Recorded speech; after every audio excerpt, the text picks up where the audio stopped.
Okay, here's what we're going to do tonight. Welcome, everybody. I'm Paul Roberts with the Missouri Dental Association, and we have some great guests with us tonight.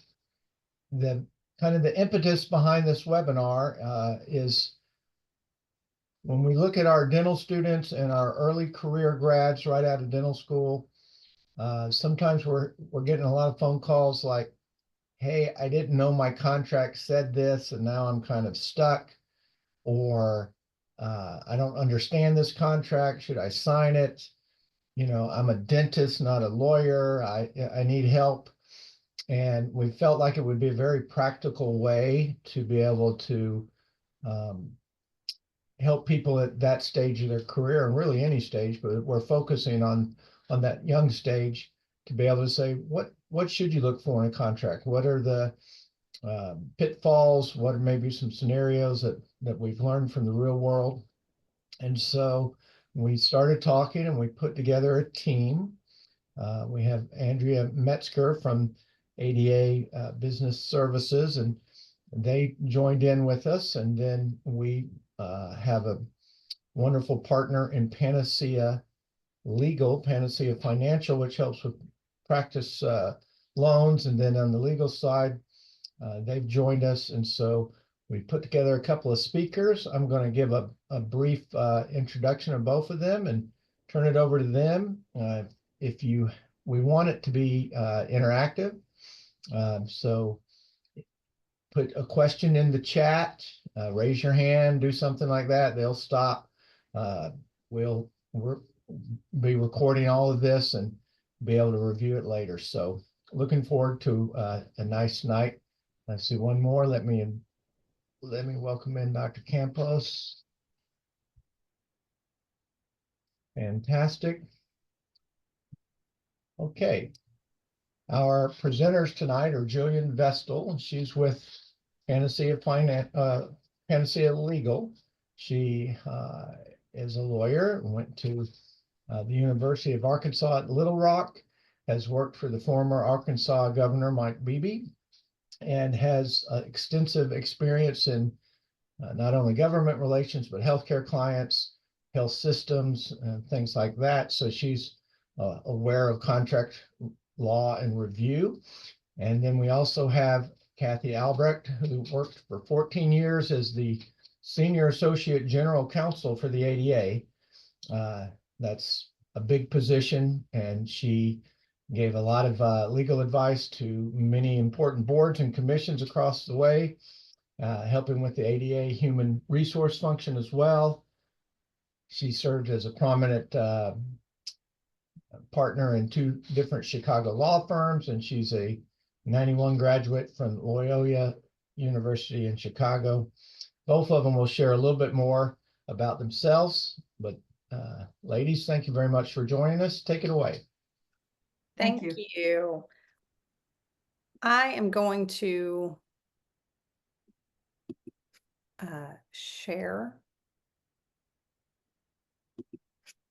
my screen here. And then, sorry. Okay, sorry about that. So I'm Jillian. We are going to talk tonight about employment contracts.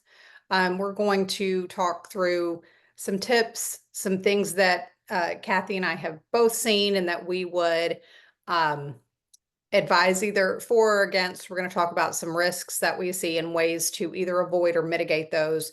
And then we'll also talk about some red flags. That's a question that I get all the time is, what are the red flags here? What red flags to avoid? So we'll certainly kind of touch on that. Just a bit about me. So I work for Panacea Legal. I am a licensed attorney. I specialize in doctor contracting. I have reviewed more than 1,500 doctor contracts across all specialties, all practice types. I have also worked for a large healthcare employer and been kind of the point person for these types of contracts internally. So I've seen this process from both sides and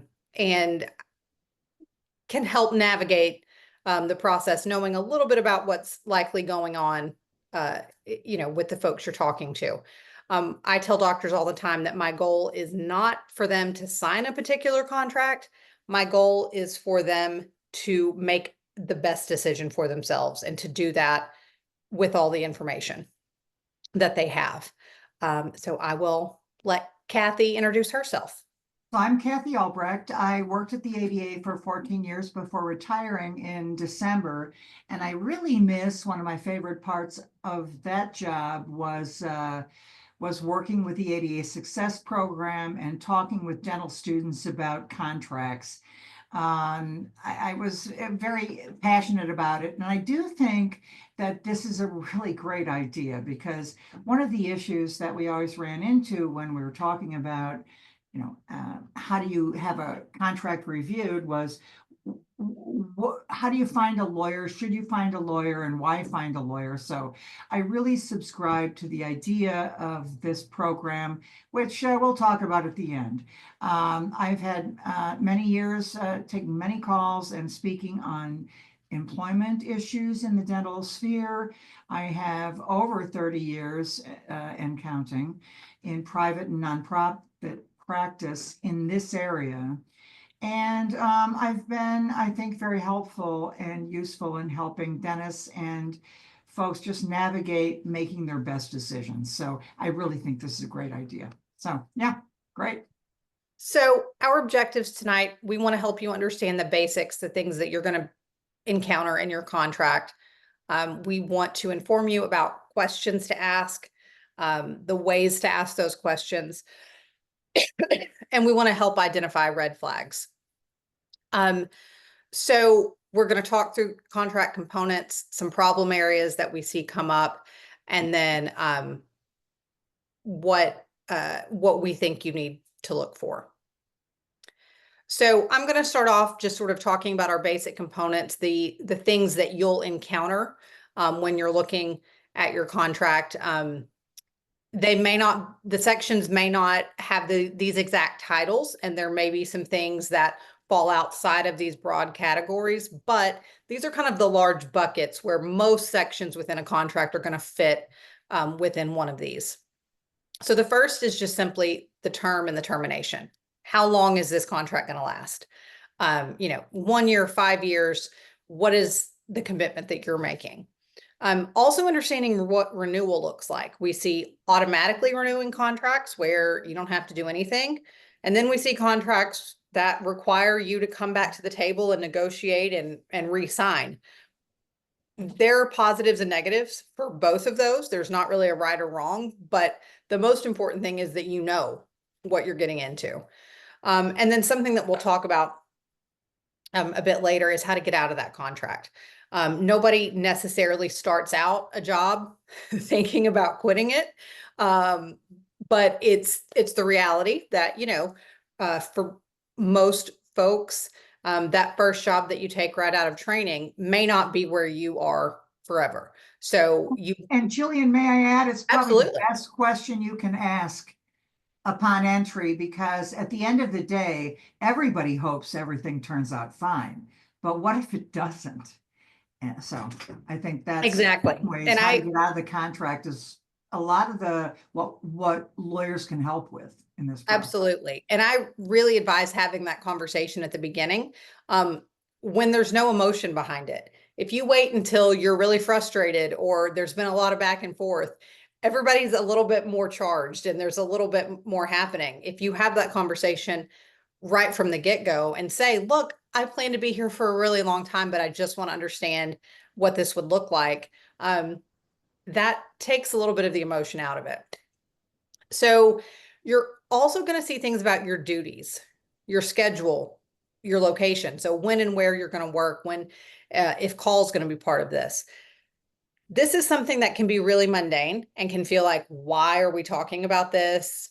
I didn't take an 8-to-5 job. That's not what I'm looking for. But the realities are these sections have really big implications for your overall job satisfaction. If you don't ever expect to work an evening and you get there and realize that they want to start, offering evening appointments one night, and as the new guy, you're it. You want to know that going in. If they're going to have multiple locations, you want to know if you're just going to be at one or going to be expected to go to multiple. Compensation is, of course, the big one. That's kind of the thing that gets the most attention.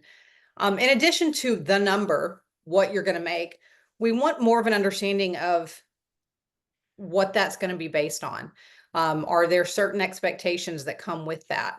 Are there bonus opportunities? Are they willing to pay any recruitment incentives? By that, I mean signing bonus, starting bonus, relocation reimbursement. You want all of that outlined in your contract.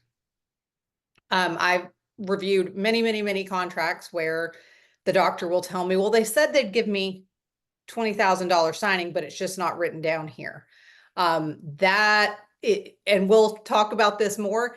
I would be very hesitant about that. Compensation is something that you really want detailed as much as possible in writing. Restrictive covenants are what we're going to call kind of those limitations on your activities. So we would say exclusivity.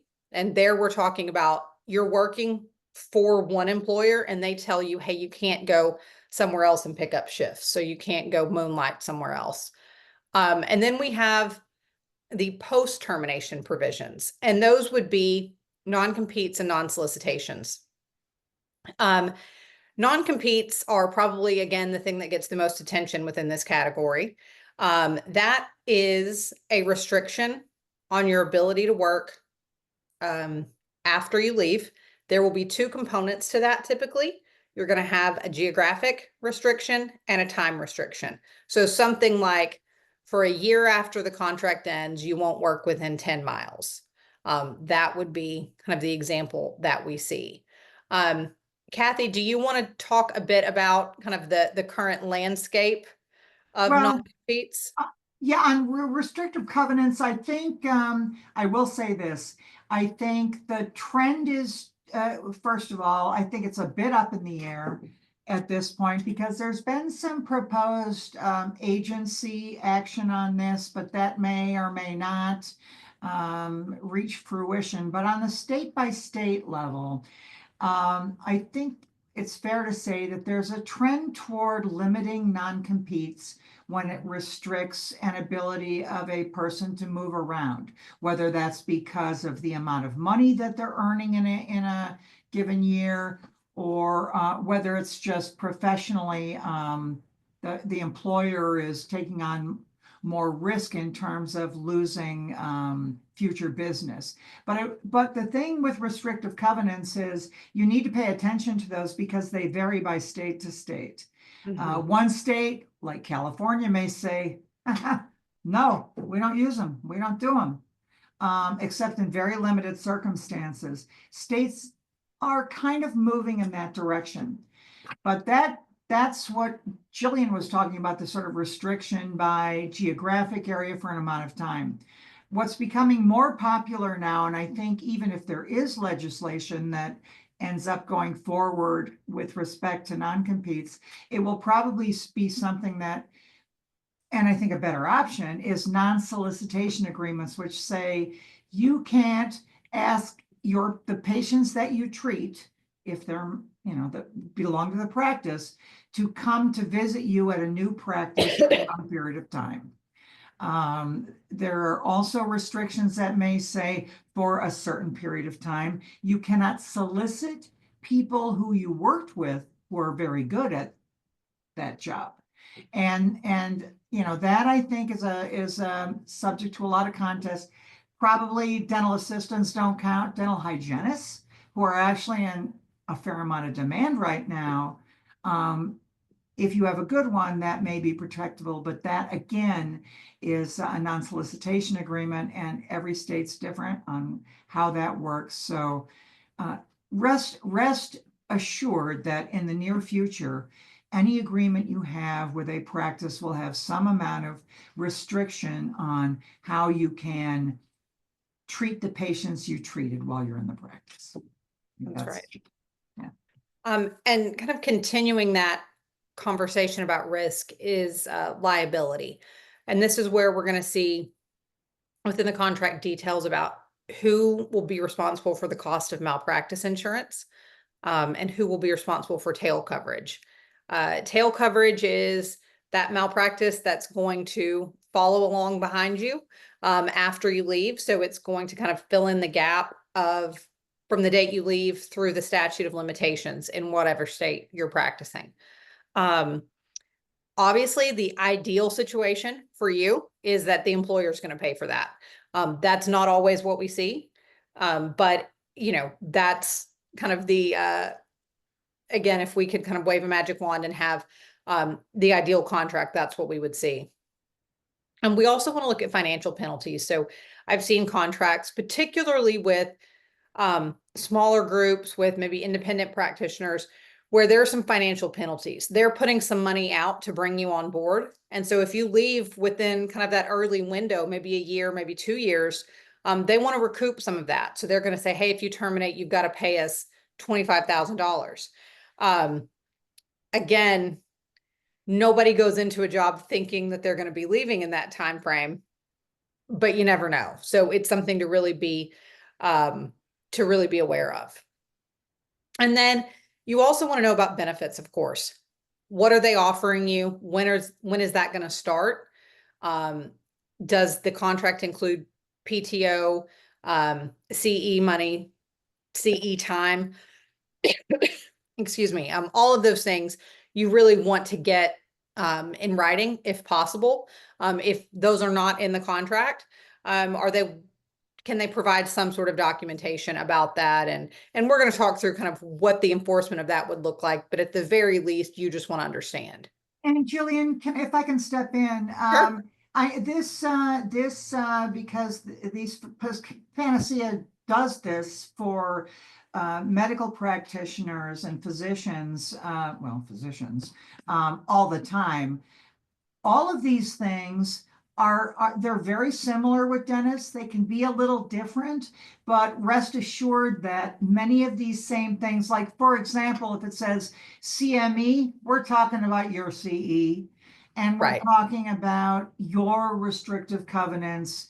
But many of the things are the same, a little bit different, but in many respects, we're talking about the same thing. So Absolutely. for all of Absolutely. our doctor dentists, this means you.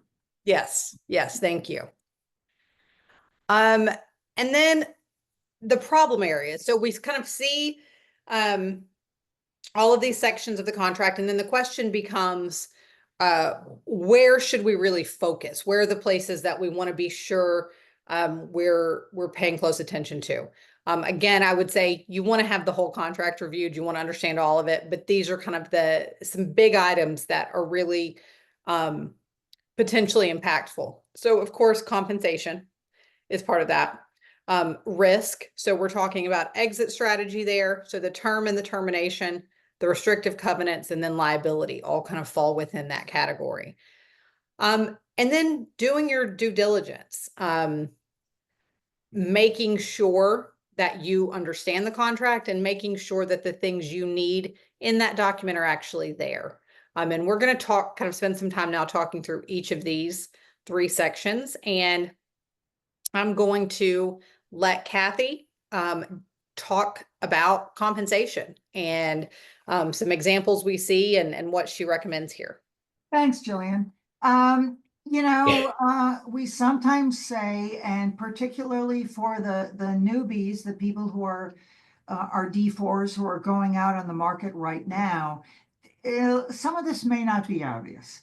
And it sort of runs a gamut of different kinds of structures, and they have their pros and they have their cons. So one of the more common structures that will happen, particularly as you graduate from dental school or going into a specialty, early on, you may have a position that says, we will give you this annual salary, and you will receive that salary, and you will work and perform and for whatever the term and the rest of the terms of the contract, you'll work on that basis. This is common, for recent dental graduates who are not buying into a practice, are not being assumed into another practice at the time. But for a lot of students, it's a very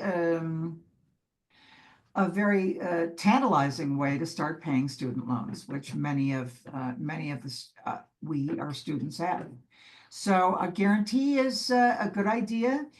It typically is restricted to early on in one's career, but not necessarily. But it's one way in which the services that you will be providing as a dentist are compensated. There's also this sort of guarantee plus production. I call this the classic sales model, which is basically we will pay you a certain amount per month or per quarter, but every quarter we're going to go back and look at what you produced based on a schedule we have.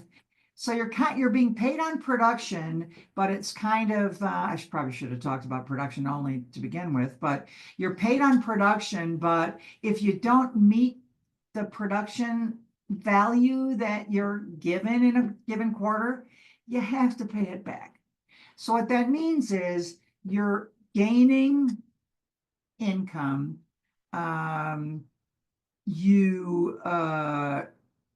But you'll have to be, the books will have to be corrected after a period of time, because guess what? Maybe you can't do 4 crowns in a month. Maybe your patients don't need it. Maybe they need different things, but it's meant to, on the average, work out okay, at the same time giving you a guaranteed income.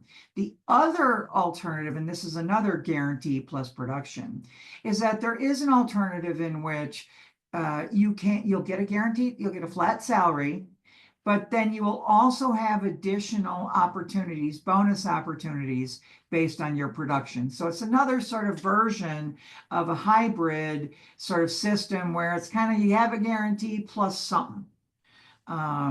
So there's also that, and based on many different things.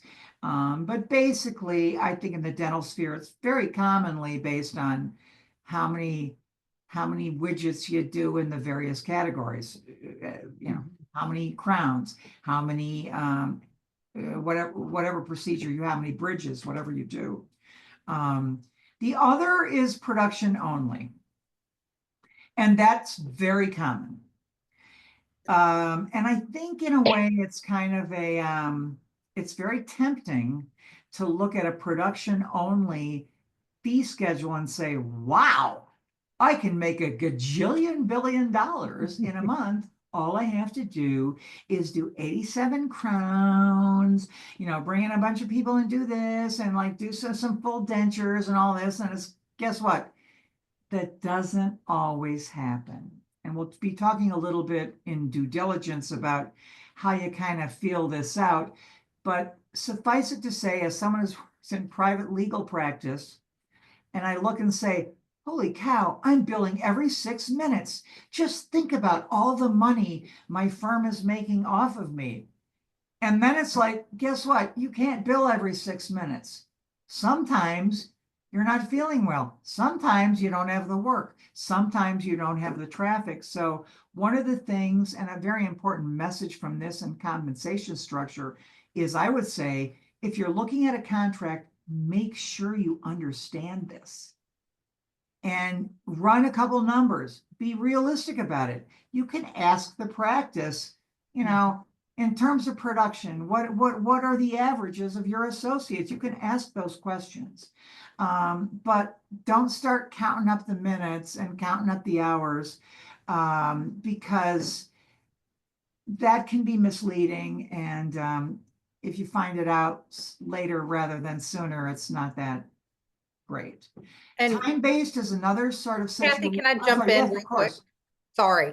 Yeah. On the questions to ask around production only, Cathy's absolutely right. Asking kind of within the practice, what the averages are is great. If they've had someone join the practice recently, like let's say 2 or 3 years ago, asking about those numbers specifically is really helpful to understand how that practice has grown, how that individual's practice. So you can understand, man, they came in just, caught on really quickly and their numbers were really high by month 6. Fantastic. Not that that's a guarantee for you, but it's a good indication. But if you see that it really took about 18 months for them to be, where they are now, then I would be really mindful of that. Well, and nothing says you can't ask them Absolutely. again. So. So sorry. And time-based, which is a little different. This, I think, is more in many ways based on how much time you spend in a practice and based on the number of hours that you're on call. It's almost more of an emergency practice type situation, but it does exist. And some specialists will work that way in, if I'm an elder care specialist or something, I may have a rate based on half a day at a nursing home or something like that. That can happen. So that's another compensation issue. Next slide. Yes. And this again kind of depends on where you're practicing. Many dentists actually practice, they have private practice, but they also practice in clinics. They may also have, let's say in a larger practice, you may have a more administrative role. You may serve in a university or, some sort of adjunct capacity as a researcher or some sort of part-time directorship or collaboration with dental therapists or dental hygienists. And governmental practice certainly, but there's all sorts of different ways that as a practicing dentist, you'll find that they practice in many different ways. If you're a specialist, resident supervision of residents and fellows is a big an opportunity that many people take advantage of, as does the sort of interest in and representation of certain product sales or labs or injections, obviously consistently with what the law will permit. But I mean, even at the ADA, we have many practicing dentists. So there's a number of different ways, if you're still in practice, that you can, have additional opportunities. Compensation varies by geographic area. Interestingly, I would say rural practices on sort of the median income, which is really what the middle receives, and in some ways hard to sort of grasp in a way, but rural areas tend to have higher median income type of practice. If you have private, solely academic, large hospital or health system, those are typically right now in the teaching hospitals, but that's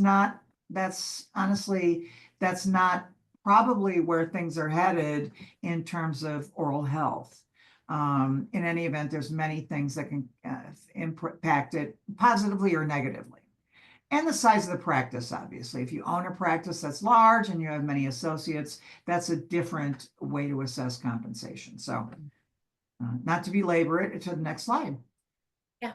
Is my compensation guaranteed? If so, for how long?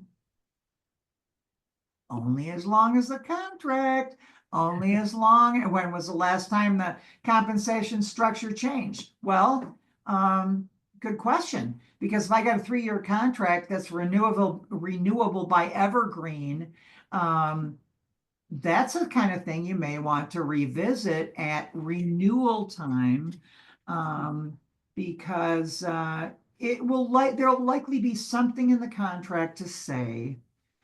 If it doesn't say anything, it'll say you can only amend this by a writing.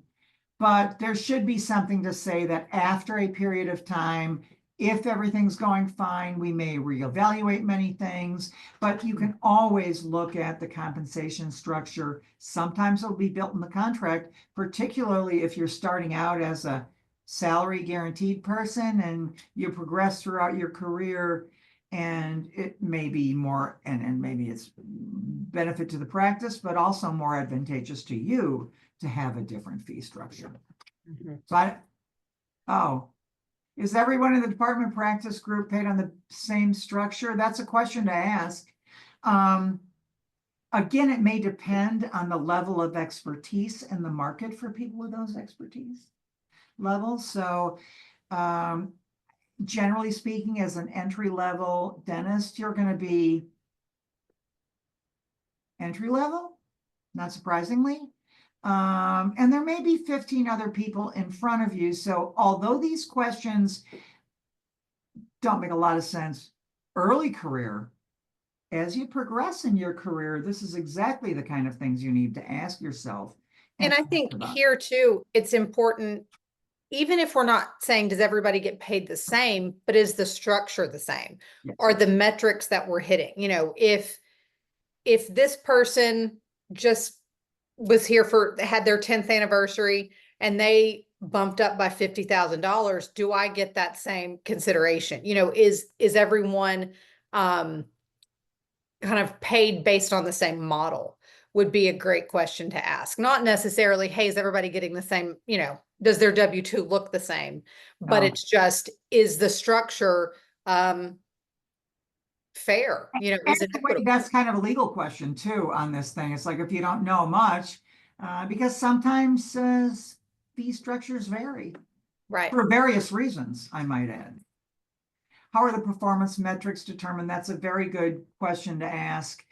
The big concern here I found, and I don't know if it's a straw man really, but the question is, if I work for a big box dental firm, are they going to make me adhere to quotas? And the answer to that is, that's kind of an old question. And if they are, they're living in the Stone Age. But I think it's a mistake to think that big box practices are any different than the financial considerations of a small practice. And so quotas, urging, those kinds of things, they're relative, but the bottom line on that is it's your license to lose, but early on you may not have the gravitas or the ability to look at that. So yeah, I mean, how are they determined? It's fair to ask, but be careful when you're questioning ethical practices of an organization, because anyway, it can come back at you. Are quotas good? No. Ethically, they're bad. Are suggestions bad? You know, that's one of the things. How often is a compensation structure assessed? You can ask that. I would expect typically that should be something that would be considered with every contract term, if not every year. So that's something I might expect, except for maybe the initial term of 2 years, maybe 3 years. If it's not assessed in that time period, you know, those are good questions though, because the longer you stay. Okay, is call coverage compensated? This again is kind of a hospital sort of thing, but not necessarily in a larger practice where it's like, okay, 3 of our 40 dentists called in sick. We need to call in one. The youngest one is going to come in. Right. How does that work? So it's not outside the realm. If I take on more responsibility, will I receive more compensation? One would think so. Yeah, maybe. Let's hope so. But that's it's not something that you should depend on necessarily. You'd like to think so, but you can also ask that question. But I'd wait till you've been around for a while, because it's kind of like, well, I'm going to start this. I'm just out of dental school. like in 2 months, can I be more autonomous? And it's like, I'm not sure that's a question you want to ask, but anyway, our bonus was paid, that will be said. That's what you ask. You definitely asked that. Mhm. That's a good question. But again, it's one of those like before you start running on whatever treadmill it is that you're going to be working at, you kind of want to be careful about when do I get to be the boss, to be honest. So I think it's a fair question, but I think the question is, it's more broad in the sense of, in terms of my future planning, the contract goes for 2 or 3 years. What is reasonable for me to expect for me to my compensation to be reevaluated? Mhm. These are the questions you ask when you're early on in your career. But if you're really bad, and I mean that in a good way, and people really want you, it's a different question, but particularly early on. Are there any additional recruitment incentives available? I don't know. And Jillian, you may know better than I do. Because I can see it more in medicine than I see it in the dental sphere, except that I think that there may be federally qualified health centers that may give tuition reimbursement. There may be particular areas, remote areas that are absolutely looking for folks, and Yeah. there may actually be that. So the things that I see most often for dentists are signing bonuses and relocation reimbursement. Yeah. You're right, I don't see a lot of student loan forgiveness. I don't see, necessarily stipends where they're paying through training or anything like that.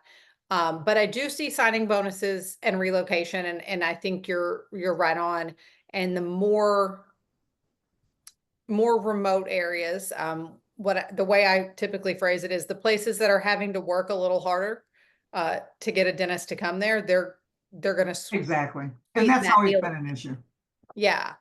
for a while. But the thing that I want to say about some of these questions are these may not all be relevant for you, but all of these questions could be. And they're all questions that are not just, hey, can you pay me more money? So I think that these are great ways to start thinking about compensation and understanding it without kind of just saying, hey, I want more, right? You can say, hey, what about this? Let's talk through this. And it can give you a better understanding and open up, hopefully, a more productive conversation that might just, if you come in asking for more money, they're going to say no. And Agreed. So how many more pop-ups are there here? I see there's so many I think things. that's it. They're very good. I think that's it. Well, let's try the next slide. Yes. So this is understanding risks, and I'm going to talk through some of this, and we've done this a bit. So we're talking about termination first, right? You've decided, hey, I need to leave. I'm ready to move on. Maybe you've, found something that you like better, you're moving locations, whatever that is. The thing that I would say we see most frequently utilized is going to be a without cause termination. And that's a situation where no one has necessarily done anything wrong. One party is just saying, hey, I'm ready to be done. Typically that's going to come with a time requirement, a notice requirement. So if you decide to leave without cause, you're going to need to come in and tell them, hey, I'm leaving and I'm giving you 90 days. That's what I see most frequently, is a 90-day term. I would say 60 to 120 days is kind of the range where I'm comfortable. I think if you get too far on either side of that, that's potentially problematic. Either you don't have enough time or not, or you have way too much. The thing that I look for there is making sure that the rights and the timelines are mutual. I've seen contracts that say, if we, the employer, are going to fire you, we're going to give you 2 weeks notice. But if you're going to quit, you need to give us 6 months notice. Well, that's problematic, right? That's putting you at a real disadvantage. You've got to stick around for 6 months at a place you don't want to be. But if they decide you're leaving, you've only got 2 weeks to figure out what comes next. So you want to make sure, I mean, ideally for me, they're the exact same.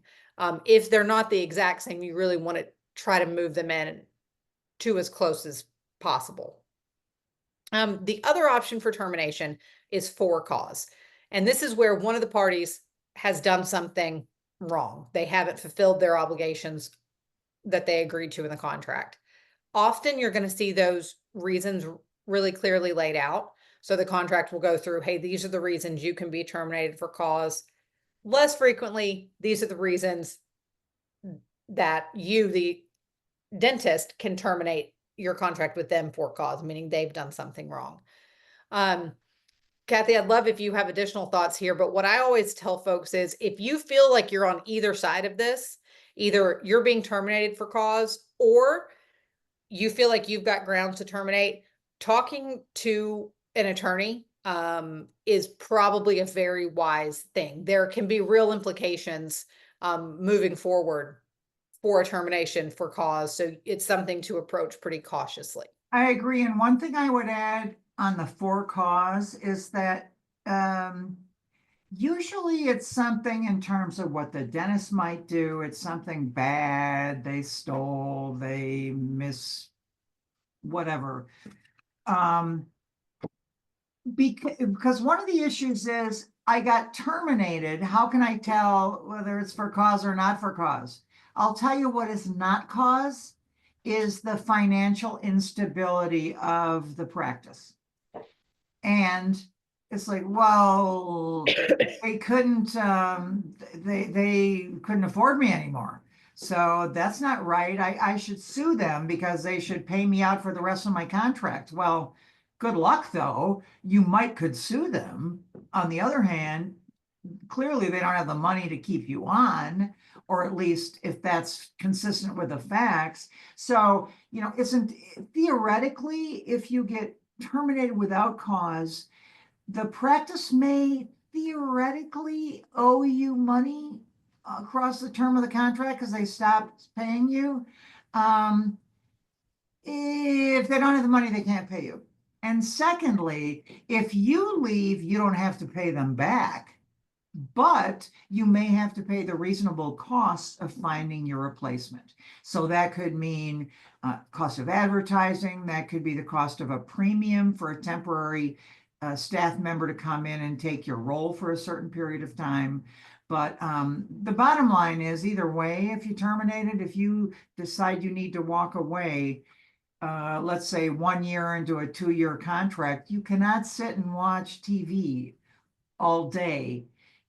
You have to actually go out and look for another job.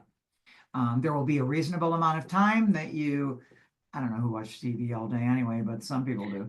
Netflix, binge, whatever. But either way, you have to go out and try and find work. They'll give you a reasonable amount of time to try and find work, but you will not be responsible for, working or providing a substitute to work for you for the period. So. So after we've kind of figured out what termination looks like and how that happens, we have these other areas of risk, and some of these we've talked about to some degree, but malpractice insurance and tail coverage, knowing who's going to pay for that. If you're going to be responsible for tail coverage, that can be a relatively significant amount of money. So it's something that you really want to be aware of. You want to be really clear. Again, ideally, this would be determined and you would know this when you sign the contract. Ideally, we're not waiting until we're ready to walk away before we're looking to this. The next would be non-compete clauses, which of course we talked about some. It's really going to be state specific. I think Cathy's absolutely right. There is kind of a public policy shift away from non-competes. I think that there's a bit of movement there, but I don't think we're there. So I, talk with doctors a lot who tell me like, oh, these don't really matter. They don't really count. They do. And there may be situations where an employer chooses not to enforce them. That doesn't mean that if they took it all the way to court, they couldn't enforce it. And what I tell everyone I work with is if you end up in front of a judge talking about this contract, something's gone really, really wrong. So Yeah. that's what we're trying to avoid here. So I would never tell you just assume everything's fine. But certainly understanding the limitations, if there are particular carve outs, that you can negotiate in, I think that's really helpful. I've seen folks have a lot of success in negotiating instead of just you can't practice dentistry, where they'll essentially sort of limit it, where it's a certain type of practice, right? You can't go to another group of 10 dentists or more within 5 miles or something like that. Something that gets really specific. So it still leaves you with some options, but just not options that are necessarily a direct competitor. Yeah. And if I can just jump in, I think the thing about non-compete clauses is I would not sign one thinking you're just going to go to court and bust it all get out. It's not going to happen because in non-compete cases, they're typically brought as temporary restraining orders or, preliminary injunctions. Everybody runs into court like waving papers, and usually the judge says, I don't have time for this, go outside and talk with each other. But that's not until letters have gone back and forth, and I'm not going to do it. And if you don't do it by Friday, I'm going to go into court kind of stuff.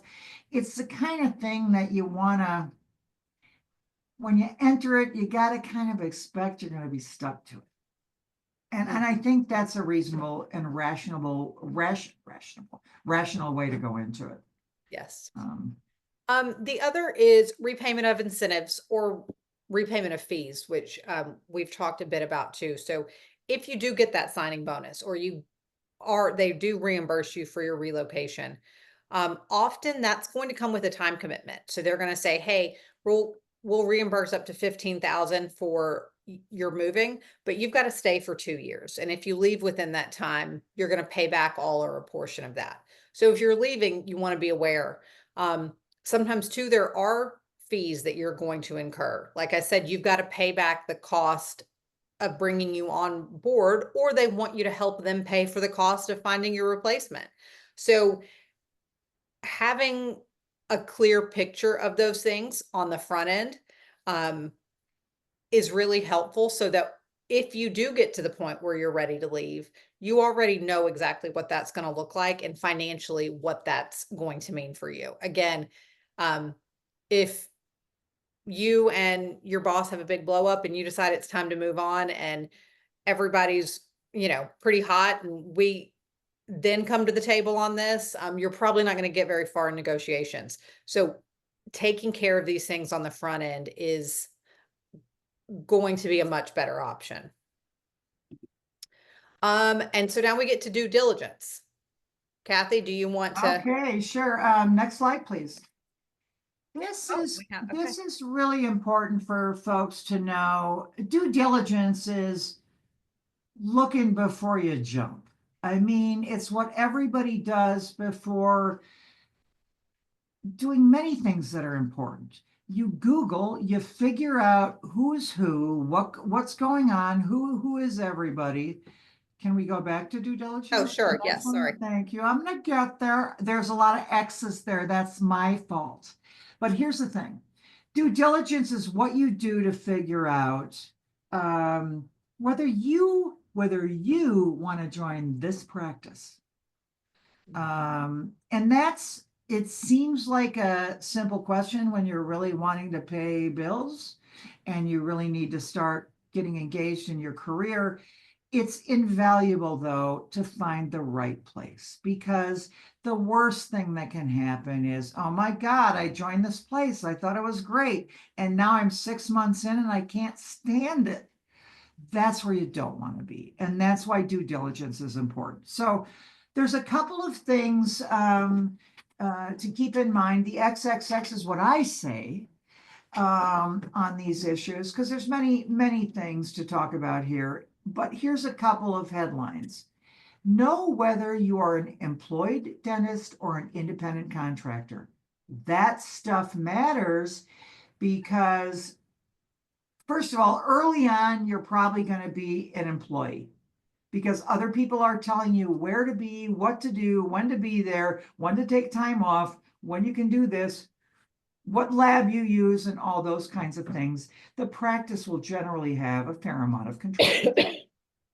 Now, if you're later on in your practice and you work at different practices, you're basically your own, your own business.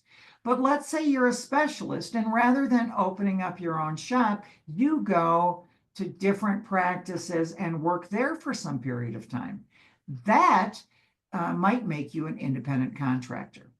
And what that means, you have your own business, you pay your own taxes, but you're also not getting Social Security deductions. You're not getting tax deductions from your paycheck. And you may also, and you in most cases will not be considered an employee under employment laws, which includes anti-discrimination laws, unemployment insurance, although that changed. Unemployment compensation changed in the pandemic somewhat, but that's an aberrant, I would say. But there's a number of different protections that you don't get as an independent contractor. Historically, dentists tended to hire dentists as independent contractors. And you talk to them why, it's like, well, that's what I always did. And so I think that time has probably passed. But you will, one very important thing to know is, what are they taking taxes out, or you have to pay them quarterly? You need to know what your schedule is going to be like. How is time scheduled? When do you work? What responsibilities do you have as a participant in this practice? Now, you will have a written document, most likely, as an employee or an independent contractor, but most importantly as an employee, because that's where the non-compete lives. And as of right now, it's a very important part of dental employment agreements, in part because, for most dental practices, they don't have rolling stock. They don't have a lot of real estate and important equipment. They may have a CEREC machine, but they probably haven't paid it off yet. Their value in their practices is in their patient base. And that's why non-competes are important to them. And that's why there'll be a written document that will include that.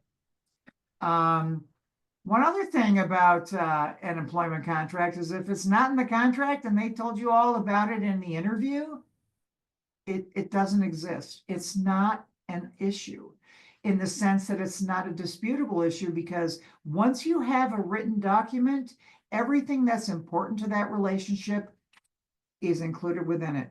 And you can't say, yeah, but, in the interview, they told me they were going to retire in 2 years and I'd get to buy the practice. If it's not in the contract, it's not in the contract.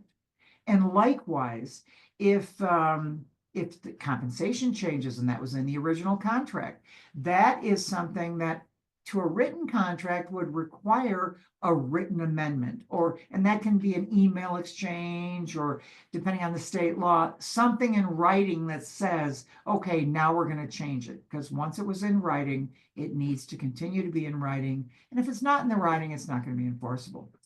Dispute resolution. This is where they say they want you to go. I mean, usually it's become very vogue to submit to arbitration for employment disputes or business disputes, generally speaking, because it's perceived to be less expensive. It is more private. It's not appealable, though, on the other side. But it does sort of involve both sides picking people who they believe are reasonable to resolve their dispute, and to do it with finality in most cases. Now, the one thing that will not be added into, and it will be specifically accepted from the dispute resolution arbitration provision, is going to be enforcement of the non-compete agreement, because that depends on time sensitive stuff. So it will likely say that if there's a violation or something that needs to be decided about the non-compete, it needs to be in court, and that will be the only exception typically. Contract review. Yeah, I'm a firm believer as a lawyer, and maybe I'm biased, but I don't think so for this reason. You really need to have someone look at your contract. It could be your uncle, it could be your dad. If you can afford a lawyer, it should be a lawyer in the state in which you will practice, because so many of these things vary. And so I think it's important. I don't think it's the lawyer's full employment law. It's just that in your planning for how this shakes out, I think it's going to be important to have a lawyer take a look at it, because state by state can vary. And I think we're running long on time here a little bit. I think we are. I'm going to just talk through really quickly Please some do. red Please do. flags. So that's the question that I get a lot from people, are red flags to look for in their contract. I would say if I had to boil it down, a lack of transparency is the biggest red flag. When the contract is just really vague, hey, you're going to work when and where we tell you to work. We're going to pay you what we think is reasonable. You're going to pay for malpractice. You're going to have a, statewide non-compete. You're taking all the risk, and the employer's holding all the cards and not really telling you much. That's the red flag here. You can see some things here that are specific. When I see a non-compete longer than the term of the you can't work for 2 years after the contract ends, but it's a 1-year contract. That's kind of a red flag to me. If we don't have compensation through the life of the contract, so if it's a 3-year term and maybe we say, hey, you're going to be paid $250,000 in year 1, and the employer will decide how you're going to be paid in years 2 and 3, that's a red flag. So I think the lack of detail is problematic. And then going beyond that, when you start to ask questions and they're very guarded, that to me is the next big red flag. If the contract doesn't give much and you kind of look into that and you're getting some real pushback about things that are well within your right to know, that's when I would get really concerned. I think for most things here, it's really a personal decision. Maybe the non-compete, you're going to pick up and move to a new state in 3 years. So yeah, the non-compete, that would be a problem for someone, isn't for you. So these are not things that I think you can just sort of do a one size fits all. But it's, like I said, if I just had to boil it down, I think the lack of transparency is the real concern. Agreed.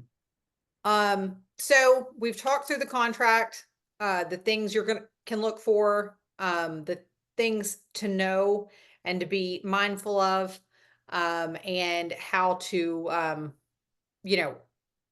how to stay aware of any kind of penalties that you might incur when leaving. I also wanted to mention, through Panacea's partnership with the MDA and the ADA, we are offering a $250 review, and this is through anytime from now through the end of March of next year. Our review is currently $499, so you're getting about a 50% discount there. And it's something that we are happy to do and excited to do, but we would love to get the opportunity to work with you as you are moving from, I know a lot of you are currently in training, so moving from training into your first job outside of that, we would love to be a resource there. And I believe, Paul, they can contact you, correct? Yeah, Jillian, and get that started. The process for that is to contact me at paul@modentalmail.org, because I'll have to vet your membership and arrange the scheduling and everything so that Yes. that works out. So funnel that through me. I'm not a dentist, and I learned a lot. I thought it was really interesting. I think our participants are willing to stay a little over if there's some questions here. I have one thought, like, what is a typical contract interaction like? Is it the dentist and the employer? Is it talk to human resources? Is it your lawyer and my lawyer? I mean, how does that go so that you're a new grad and you're going to go, look here, under compensation 7B, it says, Mhm. how does that work? So I can just speak from my end. Typically it's going to be the dentist talking with probably an administrator within the practice or the group. Typically that's not necessarily a clinician that I mean, sometimes that it's one individual kind of within the same role. My rule of thumb, if you don't know who to talk to about the contract, I tell people go back to the person who sent you the contract and say, hey, I've got some questions. Who do I talk to about these things? Now I will say that at Panacea, we also have an offering that is $1,500, but with that, we negotiate on your behalf. So that would be, me reaching out to the employer after we've reviewed the contract and kind of doing that for you. So you could have an attorney doing that on your behalf. It's not something that I think is required.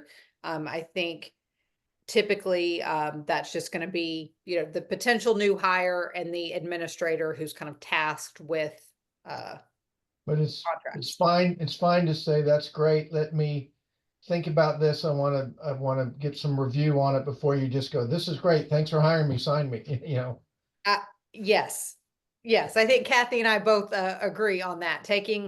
And I would say too, another probably red flag would be if they're really trying to rush that, like, no, we've got to have this right now. Like, you don't want to sign something that impactful without having some meaningful time. I will say this though, knowing dentists as well as I've come to, sometimes they don't know. Ask them questions. Why does this provision, why is this 3 years? Why, how come this? Because sometimes, and I will venture a guess, it's could be 40%, they'll say, oh, I just got this contract from a friend of mine 25 years ago. Yeah. And many times that it's not their job. So a fair question is, and a respectful question is always welcome, I think. Yeah. All right. I see Dr. Campos, who's got his hand up. He's our one postgraduate with a little experience. Dr. Campos. Thank you for coming and speaking to us. Just had a couple questions from experiences I've had and then experiences I've heard from. What do you think about when employers incorrectly classify the associate as a 1099 when they are, and by every definition, a W-2 employee? I can answer that question. It doesn't matter because at the end of the day, it's the employer's risk. If they misclassify you, I mean, a classic situation is, I have an independent contractor. I'm an independent contractor. I was sexually assaulted on the job by somebody. And then I go to the EEOC, they say, well, you're an independent contractor. The practice would say that the court will always decide what you are. It depends on what you are and who you are what you are and who has control over what you do. That will be a matter of law. The problem is, how do you get to that? And sometimes you're going to have to fight about it, but many times, and again, this is one of those questions, it's like, I see you have me as an independent contractor. I'm curious as to, I don't know what a nice way to say, but I'm curious about that because most of my peers are working as employees. And sometimes they may say, I don't know. Sometimes they'll give you something, but at the end of the day, the risk is theirs. You had more than one question though. Do you mind if I ask one more? Okay, Oh, so yeah, keep going. so one thing that I have heard about from personal colleague of mine, and then also from various forums, is that I've heard a number of examples of female colleagues very soon after announcing that they are pregnant, that they are then terminated or just told that they no longer have employment there. Is there anything, and as far as I know, that's absolutely a protected class, but is there anything that our female colleagues can put in their contracts, or how can they handle those situations if Well, it happens? I'm sorry, Jillian, may I again? This is Yeah, right up sure, my alley. sure. The issue, we all think that that's a protection that we have. If you're an independent contractor, it's harder to prove that that's what you'd have to prove you're an employee to have those protections in most cases. Now, the other thing is that legislatively, the application of anti-discrimination laws is subject to what's best called a small business exception. So if you have fewer than 20 employees or 15 employees in a certain area, you're not covered by those laws, and that's just the way it is. So that can happen. It can happen. Can I still interview with other Okay, London's coming in here. Can I still interview with other places after signing an offer letter? I'll jump in Yeah, here. please. I would say it depends on the wording in the offer letter. Most are going to be non-binding. So in most circumstances, yes, you can continue pursuing other opportunities. I have seen offer letters that say, by signing this, you agree that you're not going to pursue employment anywhere else, for the next 14 days, right? Essentially, you're kind of giving them a period of time where we're going to negotiate exclusively. So it depends, which is, the lawyer's answer, but it depends. And it really is going to matter, what that actual document says. Most of the time, yes. Richard, Dr. Campos, did you have another question? Yeah, if there aren't any others. So something else I was curious about for details to get into your contract. So let's say in the contract it says that you're scheduled to work 4 days a week, and then after 6 months or a year they just randomly change it to 5 days a week. What kind of leverage would you have in that situation, or any? Do you want to keep the job? Because if you do, that's, then you can negotiate it. Do you have reason to object? Maybe. But my view, particularly early on in a relationship, that, everybody's getting used to, it depends on how long that should last. A year, anyway. I mean, you kind of got to look at it and go, is this by any way negotiable? I will grant you that in most cases it will be. Mhm. What's the problem? What are we trying to solve that makes this necessary? Mm-hmm. And what's the solution in that respect? And that's, I think ultimately Cathy's right? Are you ready to walk over this? That's kind of the question. But I do think that you can have hey, I noticed X, looking back at my contract, it says Y, just trying to figure out what's going on here. I think you don't have to flip tables and I'm not coming into work on Friday, but just kind of asking, being, again, I always tell people to approach it very conversationally. Let's all assume we're on the same team here. You're just going to get a lot further that way, in my opinion. But, I think you can have that conversation. Now, if they go, yeah, I know what your contract says and I don't care. Yeah, then you've got a really difficult decision to make. Mhm. But I do think that I think it's okay to reference it, right? Again, not I would watch my tone essentially Yeah, with that, but I think you can come in and say, hey, look, I let's like talk. what you said at the very beginning, Jillian, about asking some of these questions at the very beginning when the emotion's not high, because after you've worked there for 6 months and there's been some slights or some other, you're a little more invested and angry or whatever. Yeah. So just at the very beginning, like, hey, should some of these things I mean, life is always changing. How do we Right. discuss that? Yes, yes, absolutely. Great. And then I was also curious, so do you have any opinions on working interviews? I've never had to do this, but I've heard stories where, dur- during Okay, these short interviews they ask answer. them to come. Yeah. Short answer, doctor, no such thing.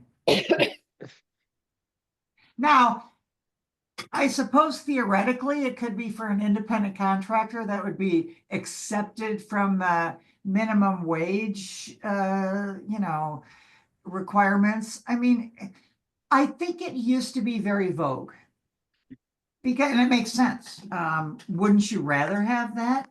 But the problem with not paying is you run afoul of many laws. If what you're doing is calling someone in and saying, perform for me now for 4 hours or however long, they're doing a service and they are likely entitled to minimum wage absent extenuating circumstances.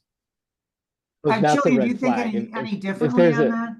I have seen situations where, and this is specific mostly to surgery specialties, whether that's oral surgery, other surgery, where like getting recordings, if that's something that's allowed by the other employer, where they're able to like see you working without having you physically come into their location. I think, again, there are some considerations there. I think that probably makes more sense, having some kind of scenario like that. But yeah, having you come in and do some work for free. Well, you could always pay them $75 for 4 hours or whatever, pay minimum wage and do it. Yeah, yeah, any of that. But and I will say this, having worked on the employer side, I understand what they're trying to do. Of course. Mhm. I get the problem they're trying to mitigate, and I think it, makes some sense. But I don't think there's a really great way to do that. I don't know that we've found that just yet. Right. Well, I really appreciate everybody being here. You Dr. got good Wilkinson, I value. answered your question in the chat, just wanted to make sure that you saw that. So pointing that out there, about the timeline to negotiate. So sorry, didn't mean to interrupt, but just wanted to be sure Wow. she's.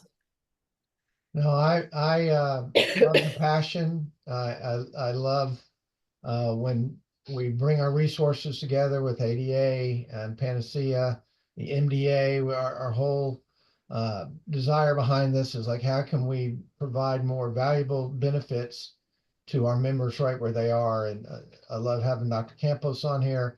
The 2 or 3 25 grads that are coming down the road are probably like, holy cow, I never even thought about this. They're not talking to me about this in dental school. So I know they love the content.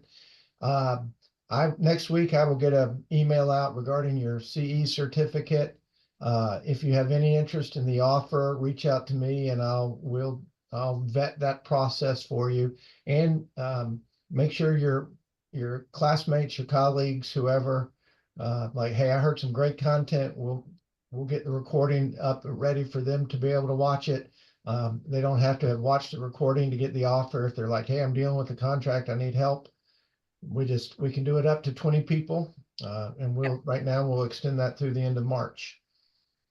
Awesome. And feel free to email. I had my email on the last slide, but Paul has it too. So, if there are any particulars that you want to talk through or have some questions, I'm happy to do that at any time. I want to throw in one question. I was texting somebody. The difference between occurrence coverage and claims coverage, which requires the tail. Yes. So is it appropriate to ask your potential employer if you can have occurrence coverage? Which, I think you can ask. I will say this. I personally, as long as they're paying for tail, whether that's a claims policy with a tail or it's occurrence, I don't really care. As long as the tail's covered. I have talked with folks who feel really strongly about that being occurrence coverage. So if that's something that you really want to ask for, sure. I mean, I think you can. I would also say watch for contracts that say if it's an occurrence-based contract, or policy will pay for tail. Or if it's Right. claims made, you'll do, and so they don't really commit to anything in the contract. I've seen that more times than I can count. So it's certainly language to be mindful of, but for me, the type of policy doesn't matter if they're going to pay for tail coverage.